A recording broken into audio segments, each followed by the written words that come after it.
नमस्कार भाइयों। तो आपके लिए एक वीडियो और लेके आया हूँ। तो ये वीडियो मैं फिर से इसलिए बना रहा हूँ ताकि मैं आपको ये बता सकूँ कि अगर आपको एक शॉर्ट टर्म, बिल्कुल शॉर्ट टर्म जैसे 2-3 दिन के लिए कोई ट्रेड करनी है, तो आपको पता होगा कि ये किस ट्रेड में मुझे पार्टिसिपेट करना है, ये स्टॉक किस तरफ जा सकता है और छोटे से स्टॉप लॉस के साथ आप उसमें ट्रेड कर सकते हो। जैसे कि आपको ये तो पता लग चुका है, पहली वीडियो मैंने आपको बता दिया है कि ये हडल्स जो हैं ये कैसे बनते हैं। तो अगर किसी ने नहीं देखा तो वो पहली वीडियो में जाके देख सकता है कि हम ये डाटा कहाँ से कलेक्ट करते हैं। तो आपको ये श्योर हो जाएगा कि ये डाटा हमने कहाँ से लिया। चलिए इसके बाद हम देखते हैं कि हम जाएंगे 1 आवर चार्ट पे। 1 आवर चार्ट पे आपको क्या दिख रहा है कि अगर मुझे जेके सीमेंट में ट्रेड करना है तो आप देख सकते हो 4 जून से ये स्टॉक में हडल बन रहे हैं ऊपर की तरफ। कोई पोजीशन बना रहा है, कोई ऑपरेटर पोजीशन बना रहा है कि ये स्टॉक ऊपर की तरफ जाएगा और यहाँ पे एक पोजीशन क्रिएट होती है और यहाँ पे तो मैं छोटे छोटे स्टॉप लॉस के साथ कहीं पे भी अपनी एंट्री बनाऊंगा और इसको खेल सकता हूँ ईजिली। अब इसके बाद बात करते हैं चलिए जियोफिन में। तो जियो फाइनेंस मुझे क्या दिखा रहा है, जियो फाइनेंस दिखा रहा है मुझे कि इसको थोड़ा सा मैं जूम करता हूँ। तो यहाँ से आप देख सकते हो एक 27 मई से एक रैली हुई यहाँ पे अप साइड में। रैली तो नीचे चलती आ रही है, मैं यहीं से देखता हूँ इसको स्टॉक को। और ये एक बार इसको रीटेस्ट, मुझे एक मौका मिला, मैं फिर से यहाँ पे एक बाइंग करता और ये स्टॉक ऊपर की तरफ गया। और यहाँ पे एक सेलर ने अपनी पोजीशन बनाई। सेलर मीन्स ऑपरेटर ने एक सेलिंग की पोजीशन क्रिएट की। सेलर का मतलब मेरा ये होता है, ऑपरेटर ने एक पोजीशन क्रिएट की सेलिंग की। तो मैं यहाँ पे आप देखो कितने छोटे स्टॉप लॉस के साथ, इसका स्टॉप लॉस चेक करें आप, 307 308 का लगा लें या 307.30 का, ये बहुत छोटा स्टॉप लॉस है। तो कहीं पे भी एंट्री लेते आप 306 पे एंट्री ले लेते, 305 यहाँ पे है 305, तो 305 पे एंट्री ले लेते, आपको यहाँ पे मौका मिला, यहाँ पे मौका मिला तो यहाँ पे ले लेते एंट्री, 304 पे एंट्री ले लेते। यहाँ पे 2 पॉइंट का स्टॉप लॉस रहता आपका, 3 पॉइंट का 307। और रैली देखो आप कहाँ तक स्टॉक गया, 290 तक। तो जब यहाँ पे ग्रीन हडल बना, ये ग्रीन हडल हमारा एक वॉल्यूम आई है, ये देखो ये ग्रीन वॉल्यूम देख रहे होगे आप। तो एक वॉल्यूम आई तो किसी ऑपरेटर ने यहाँ पे या तो अपनी पोजीशन एग्जिट की या पे एक पोजीशन क्रिएट की। पोजीशन के साथ अब ये स्टॉक अपसाइड की रैली दिखाने के लिए तैयार है। इसको हम बोलते हैं जियो फाइनेंस। इसको हम शॉर्टर टाइम फ्रेम पे चलते हैं, 15 मिनट। अगर मुझे इंट्राडे करना होता तो इंट्राडे में मुझे ये देखो, इंट्राडे में आपको यहाँ पे क्या दिख रहा है, 10 जून से हम बात करते हैं, 9:15 बजे मुझे यहाँ पे एक ट्रेड मिलता है जिसका स्टॉप लॉस ये होता है और ये रैली यहाँ तक आती है और फिर से इसको रीटेस्ट करने के लिए जाता है और यहाँ पे एक वॉल्यूम और लगती है। आप देखते हो कलर डबल हो चुका है यहाँ पे। तो यानी कि इसको मैं थोड़ा जूम करके दिखाता हूँ आपको। तो यहाँ पे एक वॉल्यूम और लगती है, यहाँ पे इस जगह पे आप ये वॉल्यूम देख सकते हो, ये वॉल्यूम जो लगी है नीचे। तो ये वॉल्यूम यहाँ पे एक पोजीशन क्रिएट होती है सेलिंग की, ये इसको अपने रेजिस्टेंस को टच करता है और यहाँ से फिर से डाउन ट्रेंड में आ जाता है। तो यहाँ पे अगर मैंने एंट्री ली होती कहीं पे भी, ये मेरा स्टॉप लॉस होता 307 का, हम स्टॉप लॉस मान के चल रहे हैं तो 307 का मेरा स्टॉप लॉस होता और मैंने एंट्री ली होती 304 के पास कहीं पे भी, यहाँ पे एंट्री ली होती तो अच्छा खासा मोमेंटम मुझे मिल जाता। और जब ये न्यू हडल बन जाता तो मैं अपनी यहाँ से स्टॉप लॉस उठा के यहाँ पे रख लेता। तो ऐसे करके मैं स्टॉप लॉस भी ट्रेल करता जा रहा हूँ साथ साथ। अब मेरा स्टॉक यहाँ पे आ गया तो मैं अपना स्टॉप लॉस यहाँ पे ले आऊँगा। तो कितना बढ़िया प्रॉफिट, कितने दिन में आप देखो, 10 तारीख से लेके, या यहाँ से देखें आप 11 तारीख से लेके 13 तारीख तक मुझे यहाँ तक स्टॉक मिल चुका है। और जब मेरा स्टॉक यहाँ पे आ जाता तो मैं कहीं पे भी अपनी यहाँ पे अपनी पोजीशन एग्जिट कर लेता क्योंकि अब मुझे यहाँ पे एक बायर की पोजीशन मिल चुकी है कि यहाँ पे कोई बायर आ चुका है, किसी ऑपरेटर ने बाइंग की पोजीशन बनाई है। तो मैं यहाँ से निकल जाता अपना, या मैं यहाँ पे दूसरी तरफ की पोजीशन बना लेता, उल्टी तरफ की पोजीशन बना लेता। चलिए इसके बाद मैं अगले स्टॉक पे चलता हूँ। तो अगला स्टॉक हम चूज़ करते हैं जिंदल स्टील। तो जिंदल स्टील में क्या हो रहा है, जिंदल स्टील में हो रहा है कि आप देख रहे हो कि लगातार इसमें भी डाउन ट्रेंड चलता आ रहा है। 11 तारीख से लेके ये 11 तारीख को आप देखते हो लगातार 2 हडल बने, 2 बार पोजीशन क्रिएट हुई, ये स्टॉक नीचे आया, मुझे यहाँ पे भी मौका मिला, यहाँ पे भी मौका मिला एंट्री का। ये मेरा स्टॉप लॉस होता है, यहाँ पे एंट्री लेता और प्रॉफिट देखो आप। इसके बाद मैं अपना स्टॉप लॉस यहाँ पे ले आता, फिर से ये नीचे गया तो मेरा स्टॉप लॉस फिर से यहाँ पे। इस दिन को देखो आप, इस दिन में भी मगर एक दिन के चार्ट पे देखता तो मुझे कितनी बार मौका मिला एंट्री लेने का। चलो इसको भी शॉर्टर टाइम फ्रेम पे देखते हैं, 15 मिनट पे चलते हैं, वहाँ पे चेक करते हैं।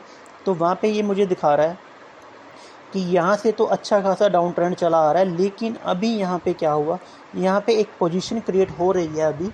तो यहाँ पे एक फाइट चल रही है सेलर और बायर के बीच में। यहाँ पे कुछ दो लोगों के बीच में फ़ाइट चल रही है। एक ने यहाँ पे पोजीशन ऊपर की तरफ बनाई, आई थिंक कि सेलर ने दोबारा से पोजीशन यहाँ पे अपने ऑपरेटर ने सेलिंग की पोजीशन बना रखी है। तो ये स्टॉक यहाँ से ऊपर किया, लेकिन जब यहाँ पे सेलर आया तो उसने स्टॉक को दोबारा से नीचे की तरफ पुश किया। तो ये स्टॉक पे अभी देखते हैं मंडे को क्या होता है, तो ये ऊपर जाएगा या नीचे जाएगा।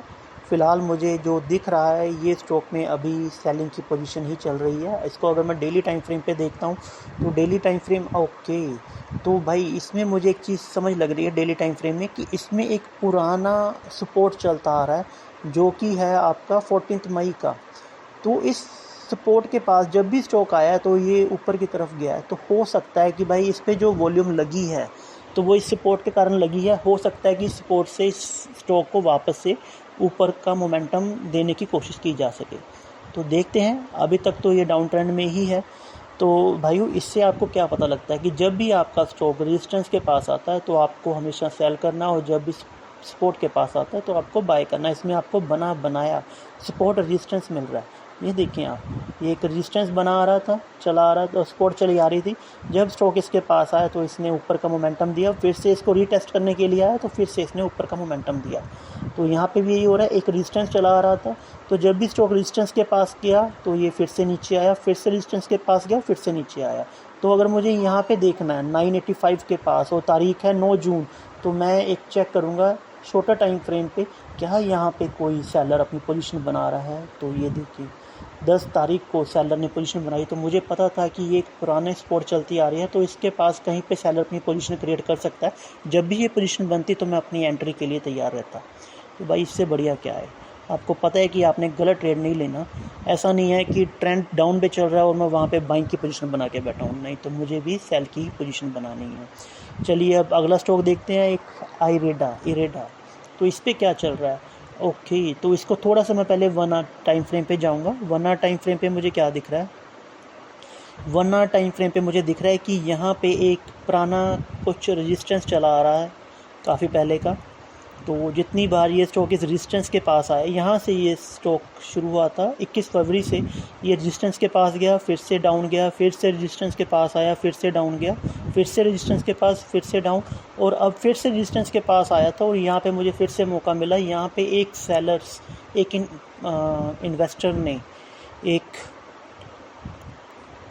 ऑपरेटर ने एक डाउन ट्रेंड, एक सेलिंग की पोजीशन बनाई अपनी, जिससे ये स्टॉक फिर से नीचे गया। मैं कहीं पे भी अपनी पोजीशन, यहाँ पे अपनी पोजीशन बना सकता था, यहाँ पे बना सकता था छोटे से स्टॉप लॉस के साथ। और ये रैली कहाँ तक गई आप देख सकते हो।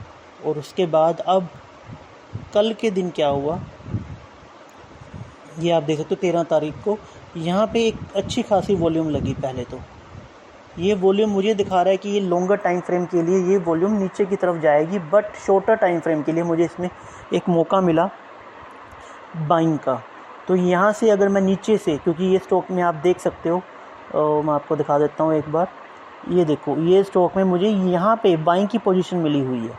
तो यहाँ से अगर मैं बाय करता है 163 से, तो मैं ऑलमोस्ट 168 और 167 तक, कहीं तक भी मैं इसको ऑलमोस्ट 6-7 पॉइंट आराम से ले सकता था। इसमें 5 से 6 पॉइंट आराम से इस पर खेल सकता था। तो 50 मिनट के चार्ट पे मुझे दिखा रहा है कि जब यहाँ पे स्टॉक आया था तो मुझे इसने बता दिया कि ये स्टॉक यहाँ से ऊपर की तरफ जाएगा। ये ऊपर की तरफ गया और ये फिर से नीचे।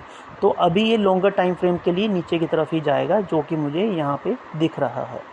तो चलिए इसके बाद हम चेक करते हैं कोई और स्टॉक।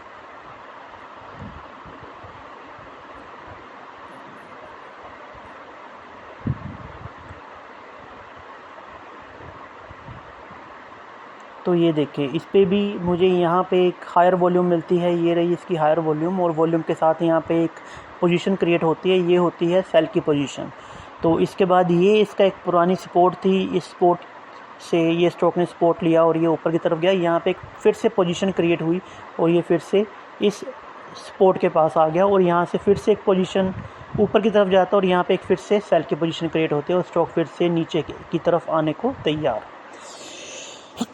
तो इसको अगर मैं 1 डे टाइम फ्रेम पे देखूं तो मुझे यहाँ पे क्या दिख रहा है, ये देखो। अब ये स्टॉक कितनी बार अगर मैं लॉन्गर टाइम फ्रेम पे देखूँ, क्योंकि देखो लॉन्गर टाइम फ्रेम देखना ज़रूरी होता है, क्योंकि हायर वॉल्यूम तो यहाँ पे ही लगती है, वन डे चार्ट पे या वीकली चार्ट पे।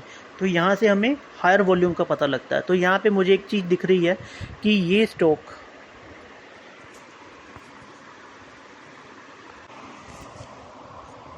यहाँ पे एक हायर वॉल्यूम दिख रही है, तो मुझे यहाँ पे पता लग रहा है कि ये स्टॉक यहाँ से नीचे की तरफ का ही मोमेंटम दिखाएगा। तो यहाँ पे देख सकते हो आप, ये स्टॉक 13 फरवरी यहाँ पे एक अच्छी खासी किसी FIIs ने या DIs ने या कुछ भी बोलो, एक ऑपरेटर ने एक अच्छी खासी पोजीशन बनाई सेलिंग की। ये स्टॉक नीचे की तरफ जाता है, फिर से अगर वो अपने रेजिस्टेंस की तरफ आता है तो रेजिस्टेंस फिर से उसको नीचे की तरफ डाउन ट्रेंड में भेज देता है। तो आप ये देखो, जितनी बार ये अपने रेजिस्टेंस के पास आया उतनी बार ये नीचे गया। और अब क्या हुआ, अब एक पोजीशन यहाँ पे ही क्रिएट हो चुकी है कि स्टॉक अब इससे ऊपर नहीं जाएगा। तो अब देखते हैं ये स्टॉक कितनी नीचे तक जा सकता है और कितना नीचे जाएगा, और कहाँ पे एक बाइंग की पोजीशन बनेगी जहाँ पे एक बायर आएगा और वो इस स्टॉक को फिर एक अच्छा खासा मोमेंटम दे पाएगा। चलिए इसके बाद हम चेक करते हैं, इन्फोसिस में चलते हैं। इन्फोसिस में क्या चल रहा है उसमें चेक करते हैं हम।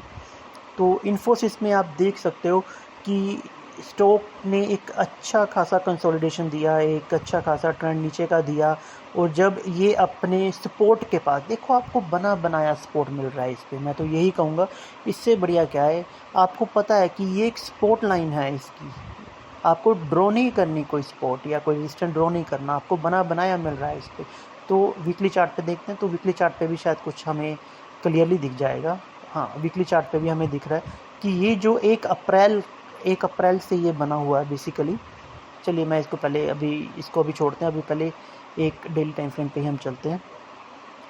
तो डेली टाइम फ्रेम पे हमें दिख रहा है कि यहाँ पे एक ये सपोर्ट बना हुआ है, और यहाँ पे ऑपरेटर ने फिर से अपनी एक बाइंग की पोजीशन क्रिएट की, और ये पोजीशन आपको यहाँ पे दिख जाएगा। एक हायर वॉल्यूम लगी, अब तक की हायर वॉल्यूम आप देख सकते हो। 2025 से देखें तो उससे पहले से भी देखें तो यहाँ पे एक हायर वॉल्यूम लगी, तो इस वॉल्यूम से एक यहाँ पे पोजीशन क्रिएट होती है, और इस पोजीशन के साथ ये स्टॉक ने एक अपना अपसाइड की रैली दी है। तो अगर मैं यहाँ पे कहीं पे अपनी एंट्री बनाता, इसका स्टॉप लॉस लेके, तो अच्छा खासा प्रॉफिट मैं अभी तक जनरेट कर लेता, और इसके बाद मैं अपने स्टॉप लॉस को ट्रेल करता हुआ यहाँ तक भी ले आता। तो भाई ये तो इससे बढ़िया और क्या है। तो आप मुझे कमेंट करके बताएं आपको कैसा लग रहा है ये।